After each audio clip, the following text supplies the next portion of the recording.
Hey, hello. My name is Stephanie and welcome, or if you're coming back, welcome back. Either way, I'm glad you're here and I hope you're well.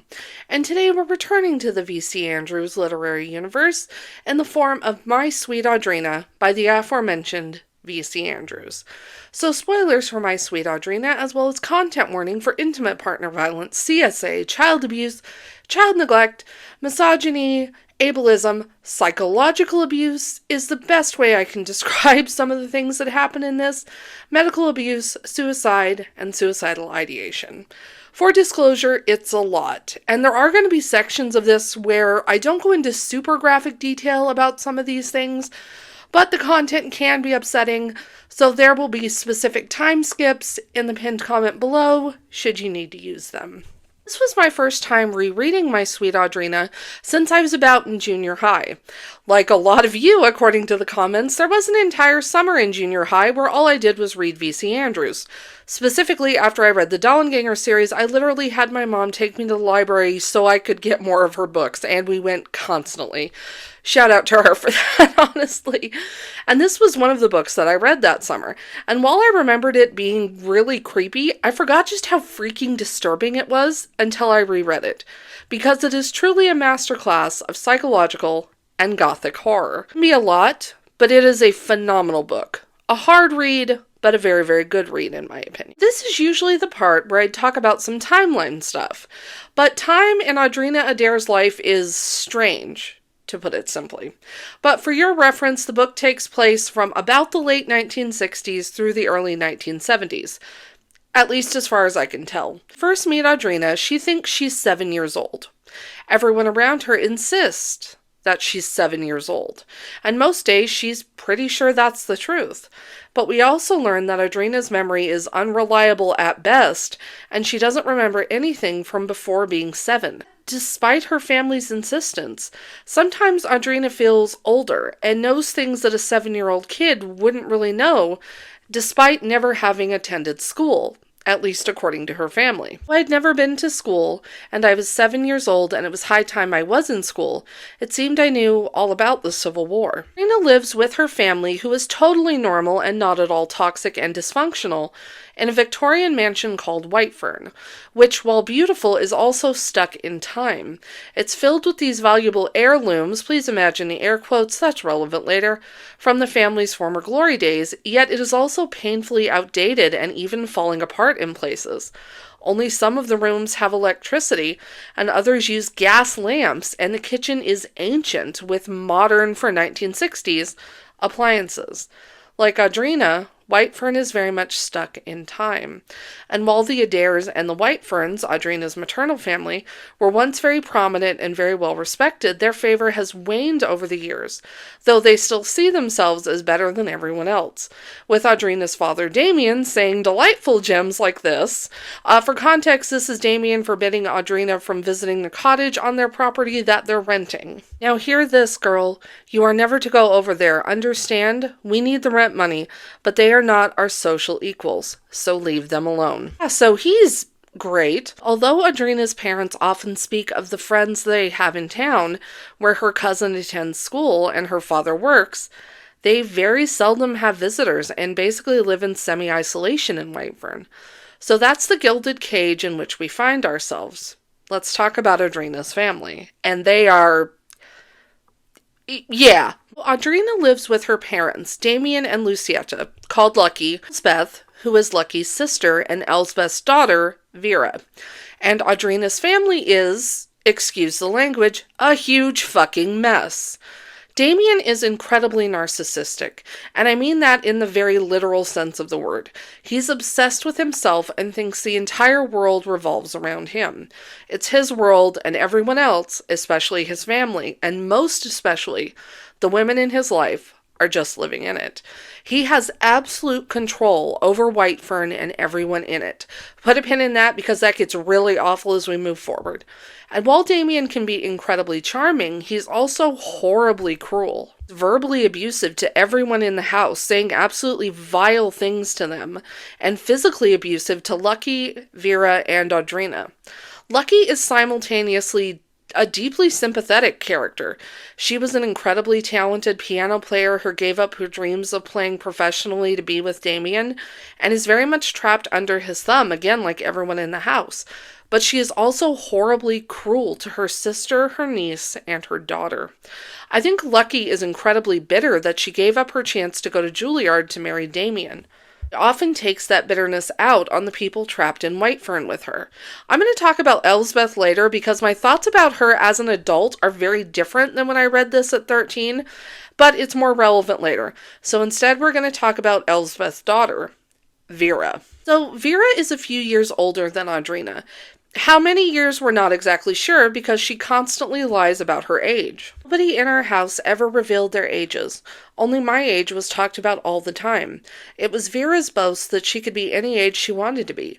10, 12, 15, even 20. With a few elegant and sophisticated postures, truly she did change her manner and expression.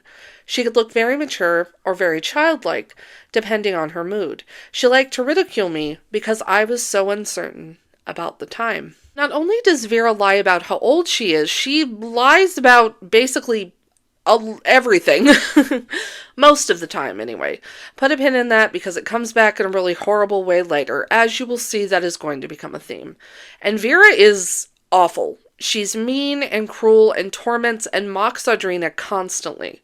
But she's also a deeply unhappy kid who's resented by her mother who had her out of wedlock and resents her because of that.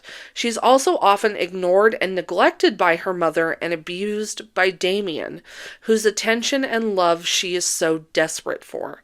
None of this excuses the way Vera treats Audrina or any of the things she does later, and my God, does she do a lot of things later. But there are moments where you absolutely feel for her. That's how you know V.C. Andrews was a good writer.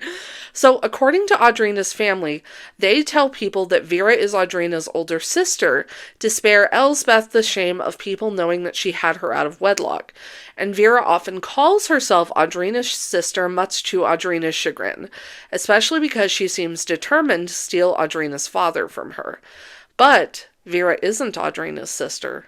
Audrina already had an older sister. Buckle up, it gets wild here. 9 years before Audrina was born, she had an older sister, who was also named Audrina, who was also born on September 9th, who was brutally murdered in the woods leading to their house on her 9th birthday, while her friends and family were waiting for her at her birthday party. Yeah. Damien and Lucky were understandably devastated by the death of their daughter, who, in an attempt to keep this from being any more confusing than it's going to be, I'm going to call first Audrina because that's how they refer to her in the book. So they are extremely overprotective of Audrina. Because first Audrina was killed on her way home from school, Audrina is homeschooled. And because she died in the woods, Audrina is not allowed in the woods. Her parent and aunt keep her under very close watch, and Vera happily spies on her whenever she gets the chance in an attempt to get Audrina in trouble. As long as she can remember, Audrina has been told stories of her older sister and the horrible thing that happened to her. And she's incredibly anxious, often doing these little rituals to cope with her extreme anxiety, and living in Whitefern does little to help with her fear. And although Audrina never met first Audrina, she is very much the ghost that haunts every aspect of her life. Audrina can never just be Audrina. She is supposed to be a replacement for the perfect lost Audrina, yet simultaneously she can't live up to the memory of her perfect dead older sister. And again, this just further feeds into her anxiety. This feeling that no matter how hard she tries, no matter what she does, she will never be good enough. She's not as smart, she's not as talented, and not as beautiful, which, as you can imagine, has done wonders for her self-esteem. Not only that, Audrina is terrified that her family, especially her father, don't love her as much as they loved first Audrina. Felt oddly haunted. Wanting to be her so badly, I ached inside. I wanted to be her so I'd feel as loved, as special as everyone said she had been. And then again, contrarily, I wanted more than anything to be myself, and on my own merits gain the love I felt denied me. Oh, the tales Papa would tell me about the wonders of his first daughter, and everyone he told made me know that I was not best Audrina, not the perfect special one, only the second inferior one. Again, she is 7 years old. She's in grade school. White Fern is filled with reminders of first Audrina. The mansion is filled with pictures and portraits of her, and her playroom, which is filled with beautiful furniture and toys and dolls, has been kept untouched since her death, and no one is allowed to remove or change anything in there. Audrina's own room, by comparison, is incredibly plain, and there's no pictures of her before she turned 7, not even any baby pictures. So, like I said, Audrina doesn't remember a thing before being 7, but it's even more than that. Sometimes she has trouble remembering what day of the week it is, or even what she did the day before. And you might be saying, Stephanie, surely Audrina's family, or at the very least her parents, are worried about her memory issues, right? Yeah, no. I said that time in Audrina's life is weird, and that's underselling it, honestly, because while everyone in her family is hyper-focused on Audrina and her age, like in the passage I read about Vera, no one else mentions their own ages. Ever. Audrina isn't even sure how old Vera is, because, like I said, Vera is constantly lying about her age. And that's weird. That's weird. And it's just the tip of the weird iceberg. This is a long passage, but it really helps illustrate just how strange time is in White Fern. Many clocks scattered throughout our giant house confused me even more. The grandfather clocks in the halls chimed out different hours. The cuckoos in their wooden Swiss clocks propped in and out of small ornate doors, each contradicting all the other. The fancy French clock in my parents' bedroom had stopped long ago at midnight or noon, and a Chinese clock ran backwards. To my great distress, though I searched everywhere, there are no calendars in our house, not even old ones. And the newspapers never came on the day they were due. Only magazines were old ones, stacked in closets, hidden in the attic. It's not just all the clocks telling different times or being stopped altogether or telling contradictory times. There's not a single calendar in the house. The mail and the newspapers never arrive when they're supposed to, and although Elsbeth has a TV that Vera is allowed to watch as much as she wants, Audrina is not.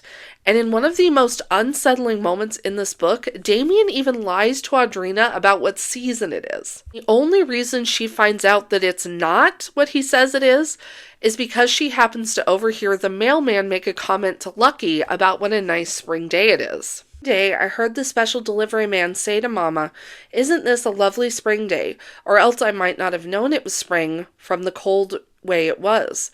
The trees hadn't budded yet, the birds weren't singing.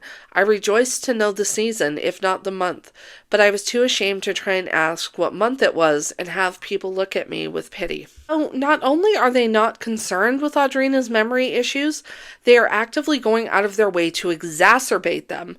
The messed up clocks, the lack of calendars, the weird mail and newspaper schedule, the hyper-focus on her age and no one else's, and the lying. Oh my God, the lying. But why? Why are they doing this to her? Because make no mistake, this is absolutely being done to Audrina. But why? Well, the answer to that is simultaneously very simple and horrifyingly complex. And you can boil it down to Damien is nuts. He's nuts.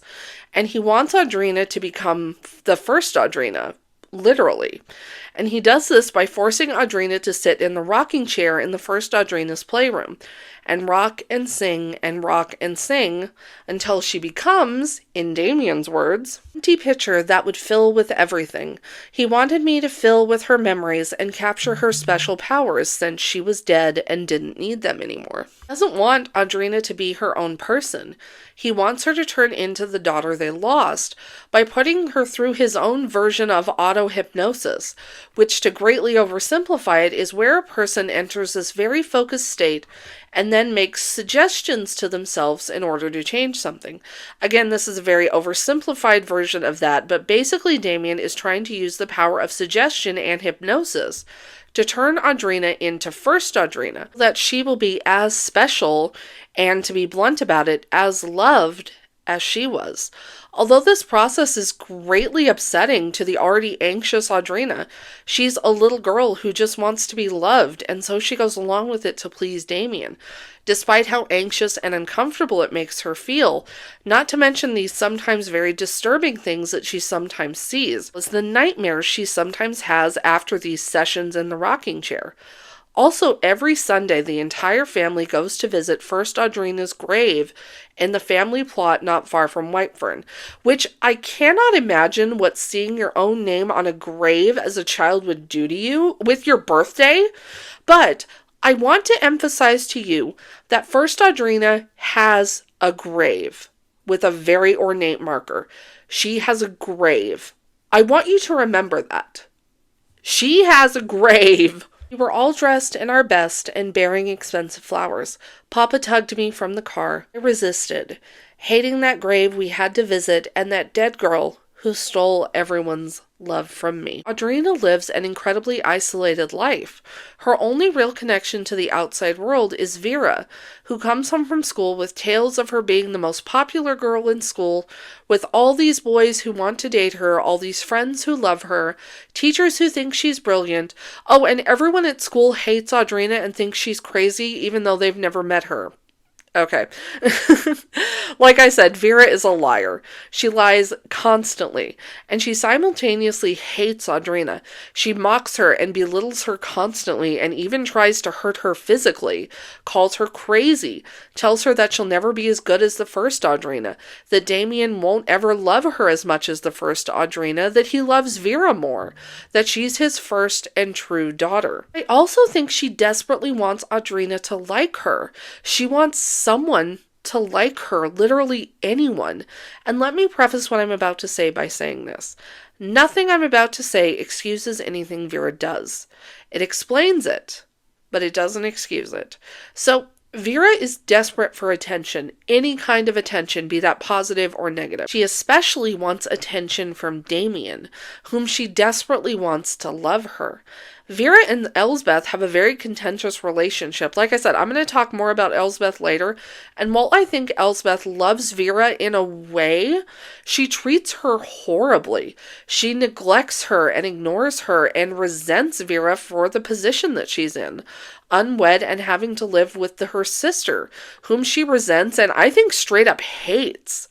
Hell, Elsbeth and Lucky have a weekly tea day where they use a portrait of their long missing and probably dead great aunt, literally holding this picture up in front of their faces and using it to say horrible things to each other under the guise of their aunt saying it, which is super normal and a way better alternative to actually communicating with each other.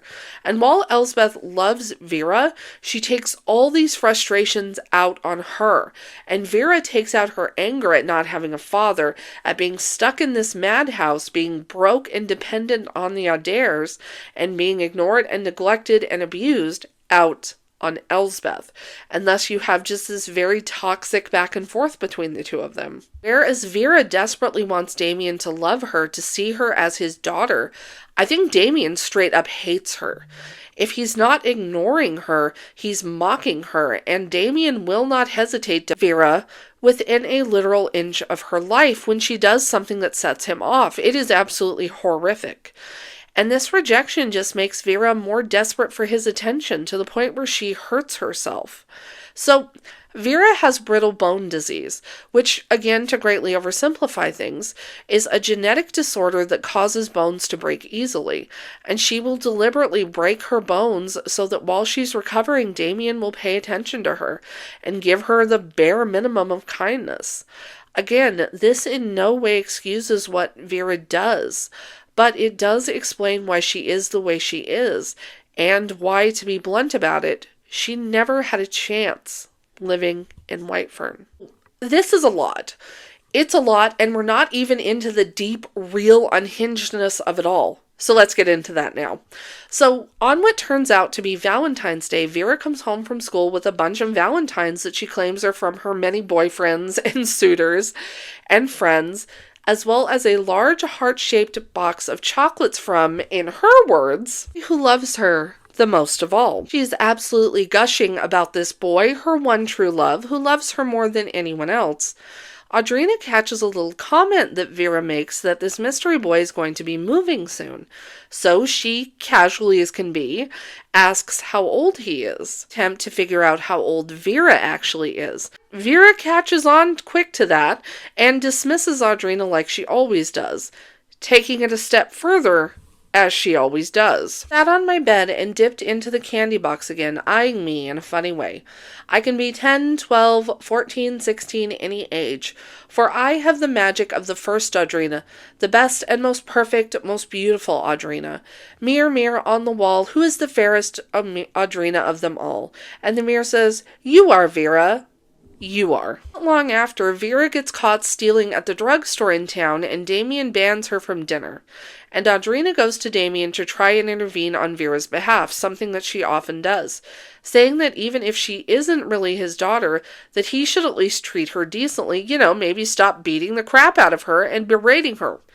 Just a thought.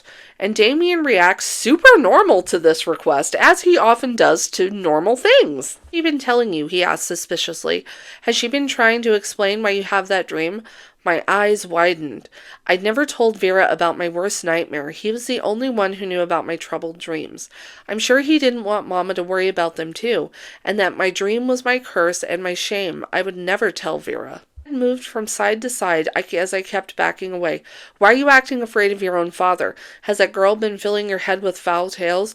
"No, Papa. Don't lie to me, girl. I can tell when you lie. Your eyes betray you." This is a super normal and rational way to act when your child asks you to stop beating the other child that lives in your house. Audrina has been having a recurring nightmare where first Audrina is not just attacked, but violently assaulted by the boys who attacked her. She is so ashamed and scared that she has never told anyone about this dream except for Damien. Audrina is terrified of sex, to the point where Vera once deliberately triggered a panic attack just before Valentine's Day by leaving pictures of naked people she'd cut out of magazines all over her room in an attempt to get Audrina in trouble. Only she was caught by Damien, who beat her so badly she could barely walk. Audrina tries to tell herself, that Damien is just worried about her and he doesn't want her mother to worry. Except that night, she hears a very strange argument between Damien and Elsbeth. Again, this is a long passage, but it's relevant to a lot of stuff that we find out later. "Care what you say, Ellie. I'm doing the best I can to cure her. I'm also doing the best I can for Vera, and that's not easy. God, why didn't you give birth to a child like my Audrina?" "That's exactly what this house needs," answered my aunt coldly. "Another Audrina. You listen to me, Ellie, and you listen well. You keep Vera away from my daughter. You keep reminding Vera each day of her life to keep her mouth shut, or I'll have the skin from her back and her hair ripped from her scalp. If I ever find out Audrina was somehow connected, she wasn't. Of course she wasn't." This faded away. I was left in the shadows, feeling sick and trying to figure out what it all meant. Absolutely horrible pin in that. All of this just puts Audrina further on edge. This sense that something is very wrong in her house, that everyone knows something about her that they're actively keeping from her, just deepens. Then someone moves into the small cottage on their property, a mother and her young son, whom Vera claims is the boy that is madly in love with her, the boy who gave her the heart-shaped box of candy on Valentine's Day. Elsbeth, however, warns Vera to leave him alone, and that if Damien catches her messing around with a boy, that he'll freak out and possibly kick them both out. She also comments that the boy, who is 11, is too young for Vera, which leads Audrina to again wonder how old she actually is. In an absolutely horrifying moment, Lucky comments that June is a really good month to move, and Audrina says that the mailman said it was March. She is then gaslit by her entire family until she's not sure what month it is. And Vera later mentions not long after that she has to go to summer school because she failed whatever grade she's in. So who the hell knows what month it actually is? It's not long after their new neighbors move in that Lucky and Damien announce that Lucky is pregnant, because this seems like a fantastic environment to bring a baby into. But Audrina is overjoyed because she thinks that with a new baby in the house to occupy their time, that she will finally be able to attend school. However, Vera and Elsbeth have a much less enthusiastic reaction to the news. Threw my mother a startled look. "My God," she responded dully. "Some people never learn." Vera's pasty pallor thickened more. Panic seemed to fade her dark eyes as well. Then she caught me staring at her and quickly straightened before she stood. "I'm leaving to visit a friend. I won't be home till dark." That's all fine and normal. It takes the news of the new baby coming especially hard, and Audrina actually catches her sitting in the rocking chair. And while Audrina dreads having to sit there herself and try to become First Audrina, she doesn't want Vera to become her either and finally take Damien away from her as she so often threatens to do. So she freaks out and tells Vera to get out of the chair. And Vera refuses to the point where Audrina is going to physically drag her out of the chair. Vera responds by saying some absolutely vile things to her. That Damien and Lucky don't really love her. They'll never really love her. That she should have died instead of First Audrina. So Audrina clocks her. Good for her. I said it. Talk shit, get hit, as the youth say. But Vera ends up falling backwards onto the chair. Whether she did this on purpose or Audrina laid her out is hard to say. But she ends up in the hospital. And when she returns home later that night, Vera sneaks into Audrina's room and threatens her. Over like an old crone, she came into my room in the middle of the night and shook her fist in my face. "Someday I'm going to bring down this house and everyone in it," she hissed in a deadly voice. "And you'll be the first I fall. Remember that if you ever remember anything else. Second and worst, Audrina." This understandably scares Audrina enough that she starts doing whatever she can to avoid Vera. With Vera laid up after being hurt and Elsbeth taking care of her, and Lucky struggling with some pretty severe morning sickness and Damien out of the house working, there's nobody watching Audrina for the first time that she can remember. And she is able to slip away into the woods for the first time that she can remember. And no one is watching her. With this newfound freedom, the first she's had in literally her entire life, Audrina decides to see if she can at least see what the family that moved into the cottage looks like. And somehow, even though she's never been in the woods, Audrina knows exactly where to go. And she can't shake this horrible feeling of dread that seems to settle over her in the woods. But she presses on and finds the cottage and the boy who gave Vera the Valentine's candy, Arden Lowe, who is not only happy to see Audrina, but seems to know exactly who she is. Hurt you, if that's why you're afraid. I even know your name is Audrina Adele Adair, the girl with the beautiful hair that changes colors. All the boys in Whitefern Village talk about the Whitefern girls and say you're the most beautiful one of all. Why don't you go to school like the other girls? And why didn't you write me a note and thank me for that box of Valentine candy I sent you months and months ago? That was rude, you know. Very rude to not even call on the phone. That box of chocolates was from Arden, but it wasn't for Vera. He gave them to her to give to Audrina. And Audrina is understandably super confused by all this because this is a lot, but manages to explain what Vera told her, which Arden isn't all that surprised by. And while Audrina wants to run away from him, she doesn't. And when Arden's mother Billy sees her from the house, she says Audrina is always welcome to come and visit. Before she can spend any more time with Billy and Arden, Damien returns just in time to catch her coming out of the woods. She lies to him about why she was out there, and again he has a super normal reaction to things. Damien tells Audrina that she doesn't need friends. The new baby can be her friend, and she doesn't ever need to leave Whitefern or even marry, because that would just take her away from him, and why doesn't Audrina love him enough to stay with him forever? Deranged behavior, truly. And Audrina is so desperate for Damien to love her that she promises that she'll never leave him. But there's no time to unpack any of that because the local psychic is coming to Whitefern. Yes, really. So Damien and Lucky are desperate to have a son. So they bring in and pay a local woman named Mrs. Allensmore, who has a way of predicting the sex of their unborn child by tying Lucky's wedding ring to a string and holding it over her stomach.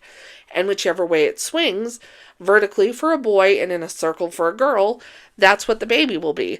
And this goes sideways because the ring doesn't do either of those things, and Lucky freaks out, and Vera doesn't help things by saying there's probably going to be something wrong with the baby. Yet another freak to live in Whitefern.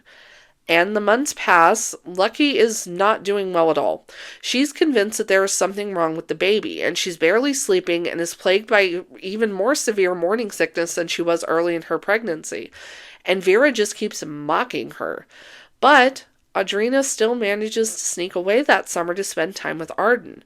She has a friend for the first time, and she learns that Vera is probably 12, according to Arden. And she tells him about first Audrina and that Vera is actually her cousin and not her sister. And the more time she spends with him and sees how much he loves Billy and takes care of her, the way that he cares for her, Audrina, not first Audrina, but her, Audrina and Arden begin to grow closer. And one day Arden tells Audrina that, "Eyes met mine briefly, and I saw something glistening in them like tears.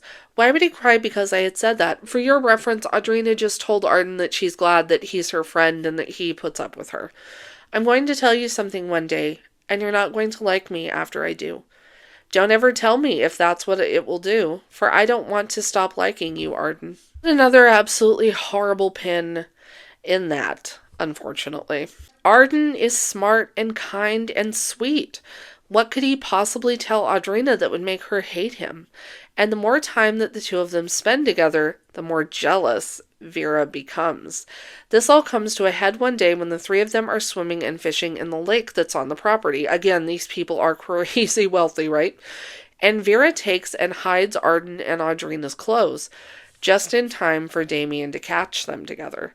They try to explain what happened, but Damien is not having it, and he grabs Audrina and drags her naked through the woods, causing her to get pretty cut and banged up to a tree.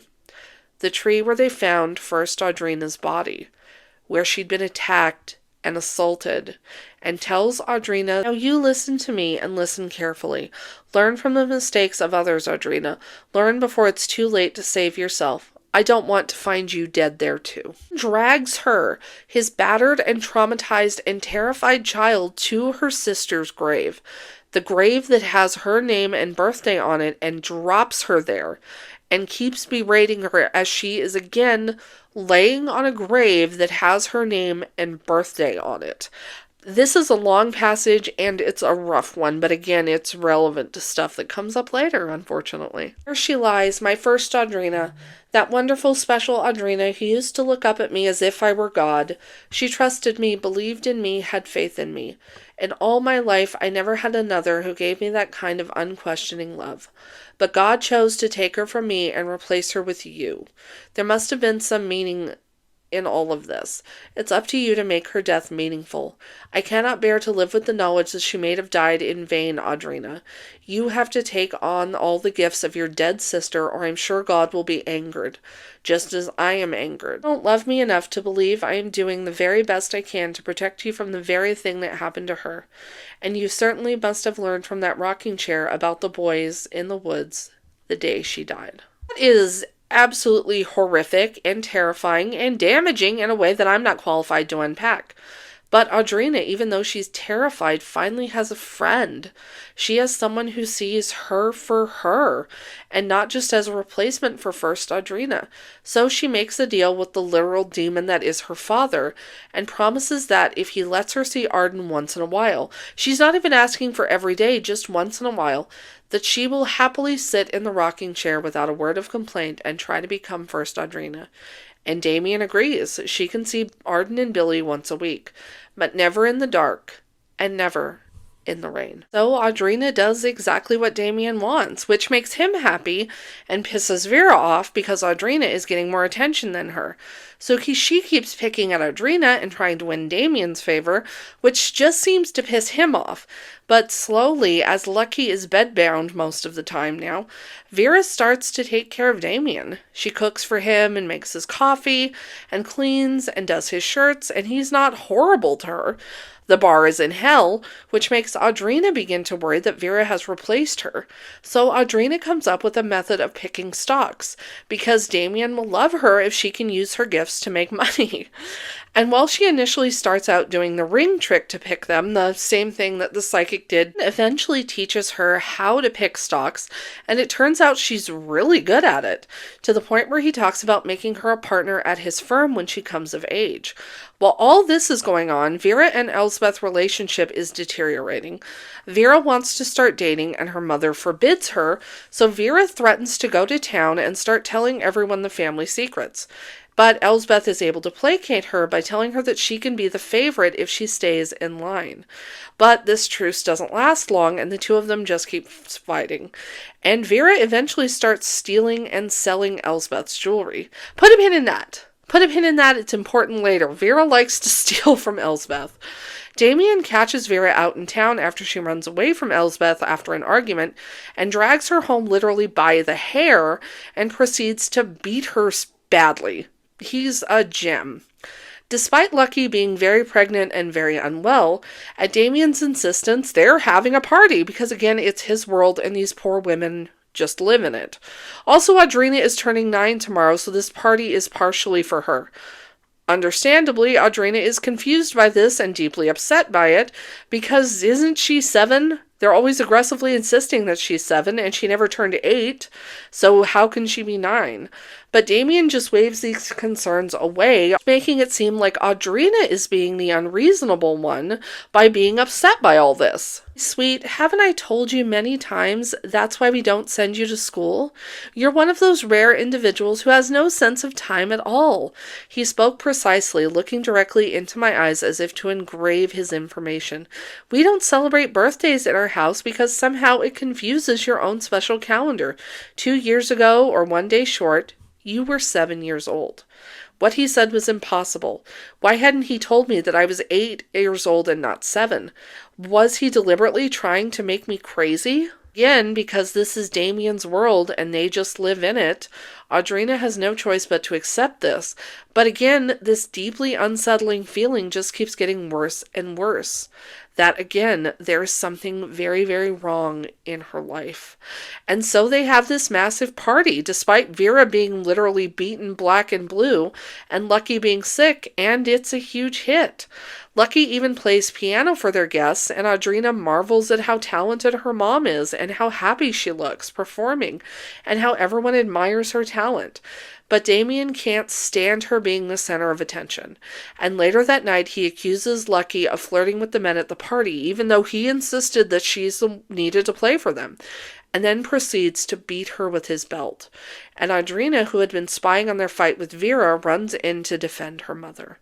And he lies to her face, belt in hand, pregnant wife on the ground, saying he'd never hit her mother. How could she think such a thing? He tries to throw her out of the room, but Audrina refuses to leave until Lucky finally sends her out. My mother sat up to call me to her. Her arms opened as I approached. Her kisses felt wet on my face. Do as your father says, darling. He won't hurt me. He never really hurt me in physical ways. So reluctantly, Audrina heads back to bed and thinks about love and marriage and the way her father treats her mother, deciding that she's never going to get married if this is what marriage is like. I lay on my bed, torn with doubts about men, about marriage. I decided that night I'd never married, not in 1,000,000 years, not when all men could be like Papa, wonderful and terrible, deceitful and lovable and cruel, even when he loved, wielding the belt in private, screaming abuse, criticizing, stealing self-confidence, and instilling self-loathing and a deep sense of shame for just being female. I would fight Damien Adair in a Macy's parking lot. I would do it. This is the last time Audrina ever sees her mother. That night, Lucky goes into premature labor and Damien rushes her to the hospital, something Audrina doesn't find out about until the next morning. And when Damien finally returns hours later, he's alone. Lucky had the baby, a little girl named Sylvia, but she died shortly after the birth. Shocked and sad and angry at Damien, at Vera, at God, at the universe, Audrina asks about her sister, about Sylvia, and when she can come home. And this is where I want to talk about Sylvia. So it's never expressly stated in the text, but Sylvia is intellectually disabled. My Sweet Audrina, for your reference, was released in 1982. And the way that Sylvia is talked about and described much reflects that in a lot of ways, so keep that in mind moving forward. But Sylvia doesn't come home. According to Damien, she's too fragile due to being born premature. She needs to stay in the hospital. Sylvia doesn't come home for 2 years. And so Lucky is laid to rest beside first Audrina. And Audrina decides she wants out of this nightmare. Specifically, she wants to go to New York and study piano as a way to honor her mother. In true Damien fashion, he immediately starts belittling Audrina, but this time, she has backup.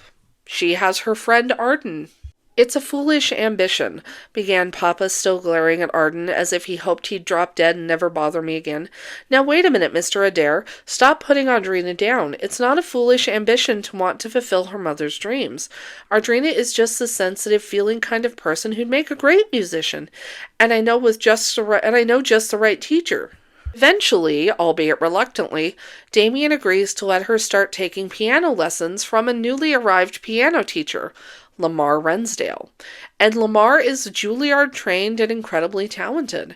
And in time, Audrina starts getting better and better at playing. And Lamar is a good teacher. Hell, when he finds out Audrina isn't in school and has never been to school, he's the one that points out to Damien that, hey, that's illegal. And eventually, he's the one who gets the ball rolling for Audrina to finally attend school. And he does seem to be genuinely kind to her and concerned for her well-being. That being said, Lamar is also a creep, because we can't have nice things.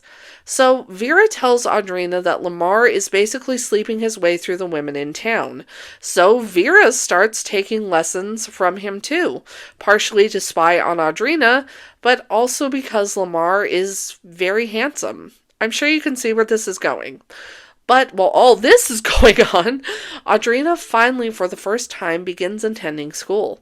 And while she initially doesn't fit in, the way she dresses is more old-fashioned and she's understandably very nervous around people, she's finally in school and she loves being there.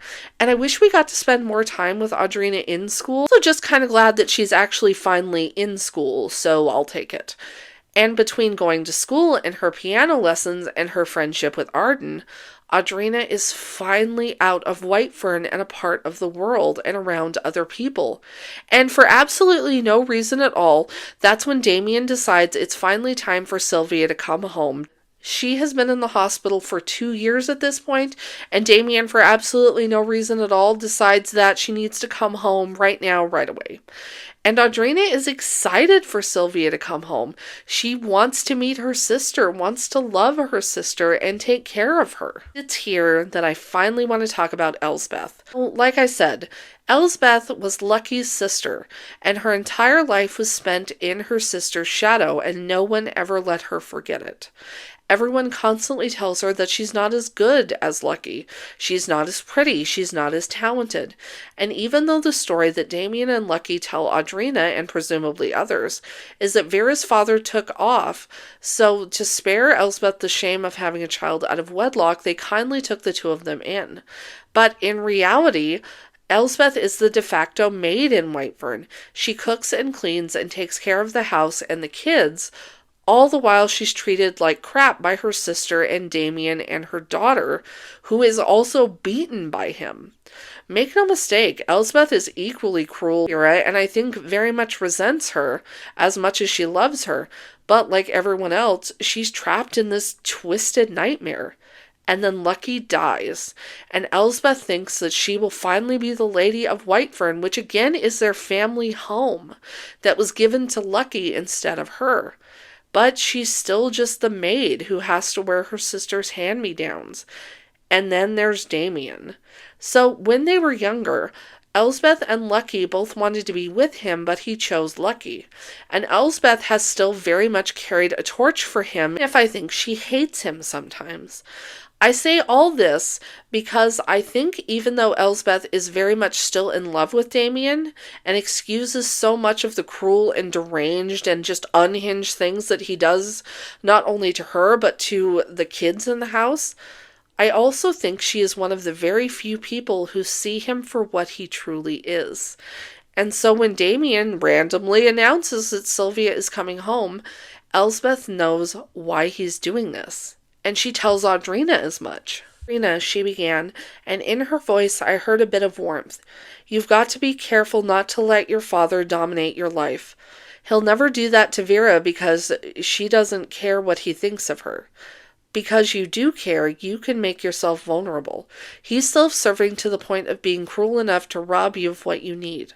He lies, he cheats, and deceives. He's devilishly clever and likable, but I'm sorry to say completely without honor or integrity. If he can possibly manage it, he will keep you here with him until the day he dies, and never allow you to have a life of your own.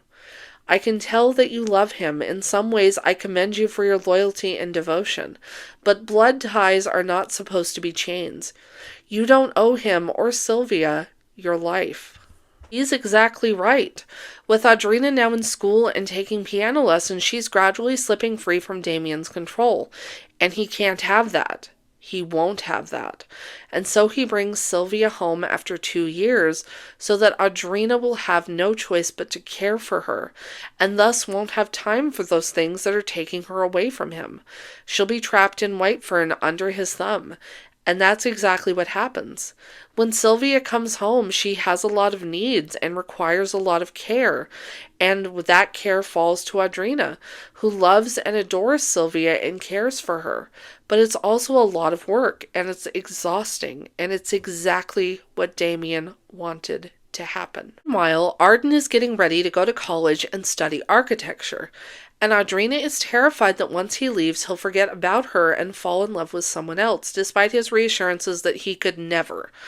And not long before Arden leaves, Audrina meets Billy in person for the first time. Despite her and Arden having been friends for years at this point, Billy always stays in the cottage and is careful not to let Audrina see her. Basically, Billy sits in the window and talks to them. And that's because she's ashamed of being a double amputee who uses a small wheeled cart to get around. Remember that cart. That cart is important later. So Billy was a former professional skater who lost both of her legs due to undiagnosed diabetes after an accident. And not long after that, Arden's father left them alone and struggling to make ends meet. It's been years since they've seen him. Audrina and Billy grow even closer while Arden is away at college, having an almost mother-daughter relationship that she didn't have with Lucky or even with Elsbeth. I liked Billy. I really did. Eventually, Audrina catches Lamar and Vera together when she comes early for their last lesson to give him a thank you gift and is kind of horrified because, yeah. And listen, I'm not sure how old Vera is. At one point, Damien tells Audrina that she's 14, but how true that is, I have no idea. Regardless, she is a child and Lamar is a creep. This is their last lesson because Lamar is not planning on sticking around. He wants to go to New York and teach at Juilliard, and he's been offered a professorship there. And Vera wants to go with him, which he tells her, yeah, no, absolutely not. But Vera will not take no for an answer. Love you. I'd die for you. I gave myself to you. You seduced me and swore to me you'd always love me. And now that I'm pregnant, you don't want me. Deeply shocked, I cringed backwards. Frensdale forced a controlled laugh. My dear girl, you can't possibly be pregnant. Don't try that old trick with me. And when Lamar doesn't believe that Vera's pregnant, she tells him that if he doesn't take her with him to New York, she'll go to the police and tell them that he assaulted not only her, but Audrina. During this exchange, Vera says that she's 16 and Audrina is 12, which I maybe believe. I don't know. Said, time in this book is very, very weird. However, in this instance, I'm inclined to believe that Vera is probably maybe telling the truth. Later that night, Vera goes to confront Audrina because she realizes that Audrina overheard them and tells her that if she tells Damien about her and Lamar and her being pregnant, that she'll make Audrina pay. And eventually, having had enough of all this, Audrina finally just straight up asks Vera why she hates her so much. Hate me so much. What have I done to you? She spread her arms wide, indicating the entire house and everything in it. She told me I'd stolen everything that was rightfully hers. You idiot, how can you be so blind? Can't you look at me, at my eyes, and see who's my father? I am the first Audrina, not you. Your papa is my father, too. I'm the eldest, and I should come first, not you. Her goes on to tell Audrina that before he and Lucky were together, and probably while they were first together, Damien was also seeing Elsbeth, and she got pregnant. But that when Elsbeth and Vera came back to Whitefern, he rejected her, yet loved Audrina when she came along, and Vera hates him and Audrina for that, because she is the firstborn daughter. She deserves everything that Audrina has and more, yet he rejected her and chose Audrina over her. So she hates them both. Vera then tries to hit Audrina, but she's able to get away. Vera hits Sylvia instead, and Vera treats Sylvia like crap. She calls her just absolutely vile things and mocks her, but this is the first time that she's ever hit her. And Audrina is not having it, and the two start fighting. But eventually, Audrina is able to get away and pick up Sylvia to try and get the hell out of there, but Vera chases after them. So, Sylvia's favorite thing in the world is a set of prisms that Audrina gave her. She always has them with her and is constantly playing with them. And when Vera hit her, this literal toddler, she hit Sylvia hard enough to knock her to the ground. And when she fell to the ground, she dropped the prisms. And as Vera goes to chase after Audrina and Sylvia, she slips on them and falls to the ground. And she falls hard. So in this next bit, I'm going to talk about some pretty graphic stuff regarding miscarriages. So I'm going to leave a time skip in the pinned comment if you would like to avoid those things. Sarah falls so hard and due to her brittle bone disease that she ends up suffering a miscarriage. She was telling the truth about being pregnant, and she is laying on the ground bleeding heavily and screaming in pain. Audrina immediately goes to get her help, repeatedly dismissed by Elsbeth, until she says that Vera is probably bleeding to death upstairs, and even then Elsbeth just kind of casually follows Audrina. There's no rush, no urgency, no concern.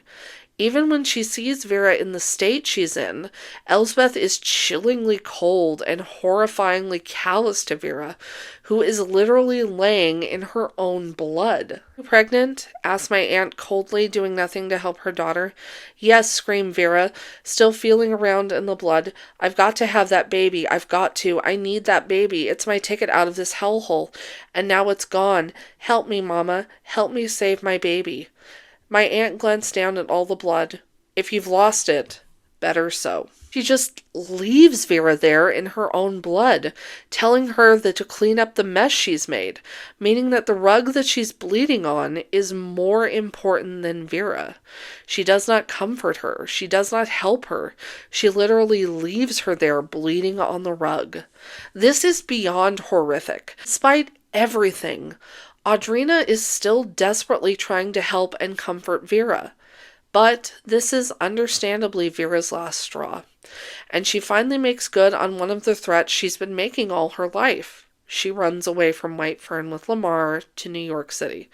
Vera leaves a note behind telling Damien that someday she's going to come back, and she's going to make them, but especially Damien, pay for what they've done to her. Doubt at this moment, as you read this, you are glad to be rid of me, since you've never wanted me in the first place.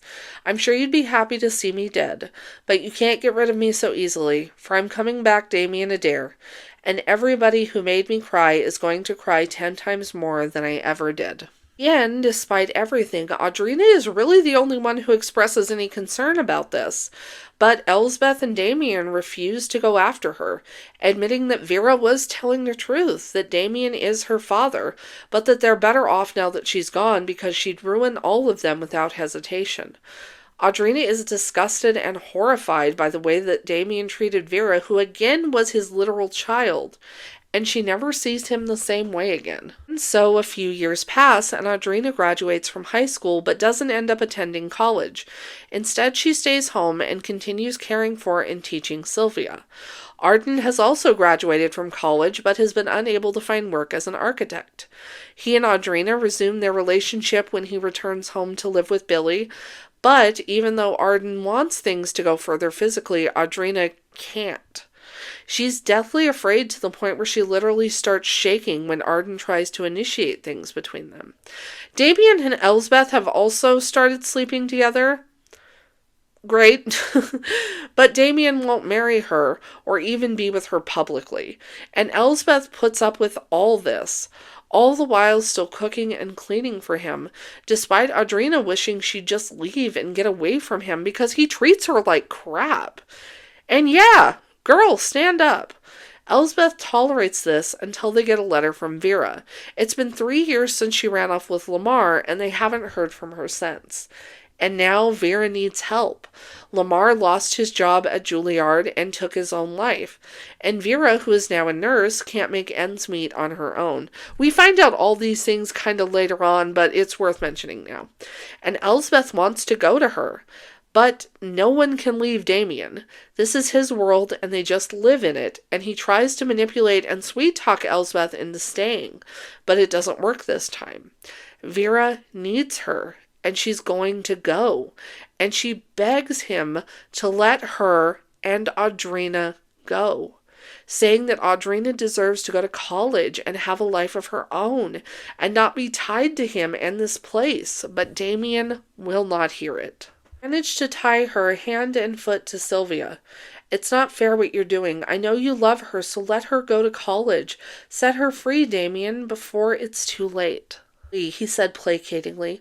What would happen to Audrina if she left here? She's too sensitive for the world out there. I'm sure she will never marry that boy, and he'll find out once he tries something. No man Oh God, he's gross. No man wants a woman who can't respond, and I doubt she'll ever learn how. Of course not, she yelled. You've done that to her. When you told her that rocking chair gave her those visions, and still you made her use it. His pleading and gaslighting isn't working, and Elsbeth tells him that he needs to not only let her go, but pay her what he owes her. He owes her for everything that he's put her through, and that she will keep Vera from coming back and ruining them all. And it's then that Elsbeth reveals that Damien lost Lucky's inheritance years ago, and then he lost hers too, and despite promising for years to pay her back, he never has. So he does literally owe her money. But Damien basically tells her to go to hell, and that if she leaves, she'll never be allowed back in. She'll never survive outside of the safety of Whitefern, which is an insane take on everything that happens in the house, but okay. But Elsbeth is done with him. And so Damien writes her a check for $50,000, which is significantly more than the inheritance that he took from her, but again, begs her not to leave. And Audrina is afraid that she'll give in. So when the check gets left behind while they're involved biblically, Audrina pins it to the corkboard so that when Elsbeth wakes up, she sees it and will hopefully finally decide to leave. That night, after she overhears the argument between the two of them, Audrina is woken up by a loud crash. And when she goes to investigate what the sound was, she finds Elsbeth at the bottom of the stairs. And she has seemingly fallen and died. Not only that, she's dressed in her traveling clothes. She was going to leave Damien and Whitefern. And Audrina is devastated. Her mother is gone, and now her aunt is too, and she comes apart. She is screaming and crying, and her crying is what brings Damien and Sylvia onto the scene. And Damien immediately starts searching her body for the check, because he sucks. But Elsbeth doesn't have it on her. And then he starts searching her room, and it's not there either, nor is it on the corkboard where Audrina left it. They never find the check. And reluctantly, Damien finally gives up the search and agrees to call the police. But before he does, he tells Audrina that when the police get there, she needs to lie about hearing the two of them fighting. And she cannot tell them that Elsbeth was leaving. And given the state that she's in, the shock at having found her aunt dead at the bottom of the stairs, Audrina just kind of goes along with what Damien says and doesn't tell the police what she overheard, or that she thinks that Elsbeth was finally leaving Damien. But Audrina is shaken by Elsbeth's death, and she thinks that Damien killed her to keep her from leaving him. And Audrina is now terrified that something terrible will happen to her, or worse, Sylvia, if she ever tries to leave. And she realizes that, yeah, it's time to go. Elsbeth was right. She needs to leave. And with Damien out of the house making funeral arrangements, this is not only her chance, but their chance. If she and Sylvia are going to go, they need to go now. So, did Damien kill Elsbeth? I don't think he did. Make no mistake, I think he would have done anything to keep her there under his control, but I don't think he killed her. Put a pin in that, we're going to come back to that at the very end of all this. With Damien out of the house making funeral arrangements, Audrina packs some suitcases, and she and Sylvia run away to Billy and Arden's house so that she and Arden can get married so that they can get away from Damien. Arden is thrilled about this and immediately agrees. So they being Arden, Audrina, and Sylvia, they were originally going to leave Sylvia with Billy, but she wouldn't leave Audrina. So the three of them head to North Carolina, where you can get married the same day you get your marriage license. And they get married. And in a perfect world, this is where the story would end. Audrina escapes that awful place, and her deranged father marries her childhood sweetheart, and she and her sister finally get to live their own lives free from his control. But as you can tell from the length of this video, that's not the case. So before I get to the wedding night, I want to talk about Arden. Like I said way back in the beginning, I read this book years ago, but forgot some pretty significant chunks of it, apparently. But as soon as Arden appeared, I hated that kid, and for the life of me, I could not figure out why. He's Audrina's childhood sweetheart who loves her and cares about her and takes care of his mom and dotes on the two of them, yet I despised him, and I couldn't figure out why. Until we got to Audrina and Arden's wedding night, which is a disaster. Audrina is absolutely terrified of the idea of having sex with Arden, something that she is clearly not ready for, to the point where she's hiding in the bathroom on the edge of a panic attack, while he is outside pounding on the door and jokingly, please imagine the sarcastic air quotes, saying he's going to break it down and get her out. "One more minute," reminded Arden. "I'm holding you to your time limit, and no more excuses." His tone was so grim it scared me. He'd never sounded so harsh before. Even though Audrina loves Arden, she cannot shake this fear, this terror at the idea of being with him physically, being with anyone like that. She's also terrified that Arden will turn out to be like Damien and treat her the way he treated Lucky and Elsbeth. Audrina clearly has a lot of trauma from growing up like she did, and she's not ready to have sex with Arden, but she thinks she has to, that she owes Arden this, and it's what she needs to do to escape her father. Again, she does not want this, nor is she ready for this, but she makes herself, and it's horrible. I'm not going to read the whole scene to you because it's extremely upsetting and makes me want to fight Arden in the street, but I think these are the most relevant passages from it given what comes later. Put me back in the rocking chair, made me a child again, and terrified of that playroom where awful things came inside and filled me with shame. Inside, I was sobbing, just like when they'd ripped off the first Audrina's pretty new dress. Felt cheated, angry, ready to hurt him with my screams. Tugged off my nightgown and threw it away like a rag. They'd done that. Again, the whole passage is really, really rough to read, but those are kind of selected moments from it. And in stirring all this, that Audrina has a flash of something. A memory that doesn't make sense. A memory that she shouldn't have. His face. Was that Arden's boyish face with his hair plastered to his forehead, his eyes bulging as he stared before he turned and ran? No, Arden hadn't been born then. He was just another like them, that was all. All men are alike. All alike. Alike. alike. But Audrina doesn't dwell too long on this very, very strange moment. In fact, she kind of just dismisses it as as being, just one of the issues she has around sex. And she feels like a failure because she hates this. And I feel so awful for her because none of this is her fault. And she's not broken, she's in pain and should have never been put in this situation. And after I read this, I was like, oh, this is why I hate him. He sucks. And he does, but it gets so much worse.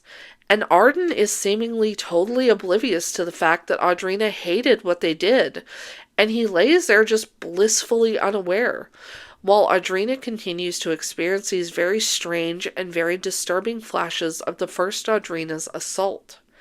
And in this flash of memory, first Audrina doesn't die at the base of that tree. Instead, she was trying to get back to White Fern, but that doesn't make sense. Her whole life she's been told Audrina died there. So why does she have this memory? And what the hell does it mean? And for now, at least, that is unfortunately where I'm going to have to leave you. Sorry for the unintentional cliffhanger, but I ended up needing to split this into 2 parts just given the sheer length of it and how long it was taking to upload it. So for now, this is where I leave you. And as always, thanks so much for listening to all that, and believe it or not, we still have even more to discuss in the very, very, very near future. So, until next time, stay healthy, stay safe, and I'll see you in the next one. Bye-bye.